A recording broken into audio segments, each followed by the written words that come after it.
It won't. Okay guys, today we're doing a concrete slab for a shed. We're going to take you through the different processes of finishing the cement. My colleague is going to use a hand wood float. I'm going to use a magnesium. They're essentially the same thing. I prefer to use a wood hand float, especially when you're floating concrete with 3/4 inch stone. So essentially the process is this. You finish it along the edges and you work your way to the middle. If we were doing a larger slab, we would screed it with a 2x4, but this is for our own personal use, not for a customer. So see here, with the hand float, goes along the edges, and you continue to press your way out. You're pressing down the aggregate, and you're making a smooth surface.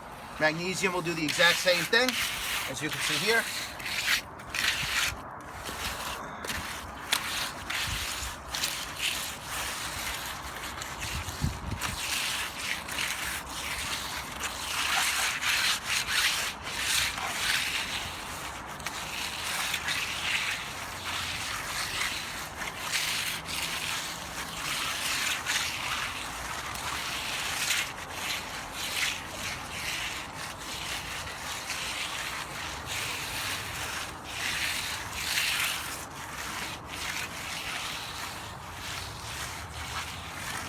Remember, if you're trying to achieve a perfectly level surface, you should screed it with a 2x4 or a 2x6.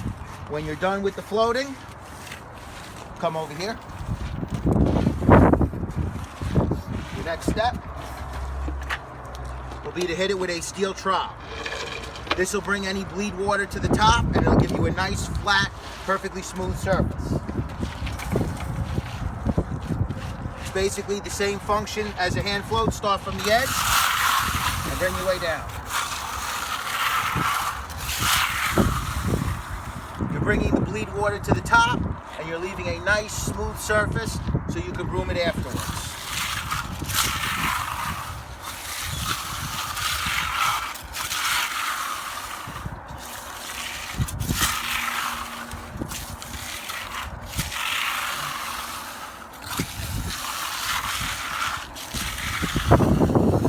I prefer using a trowel that has both ends, a flat end and a round end. The benefit of the flat end is if you're going against a building or you're going against existing cement, you can get a nice perfect finish, like so. When you're going out in the middle of the slab, the round end will leave less of a line. You want to try to make this as perfectly flat as possible. You don't want to leave any lines in the middle of your slab.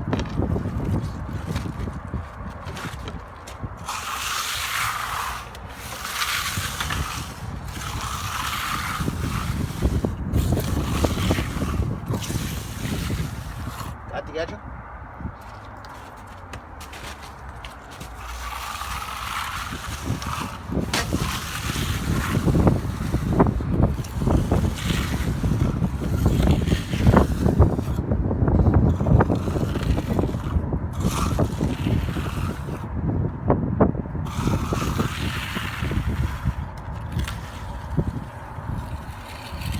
As you can see there, your flat end gives you a perfect edge.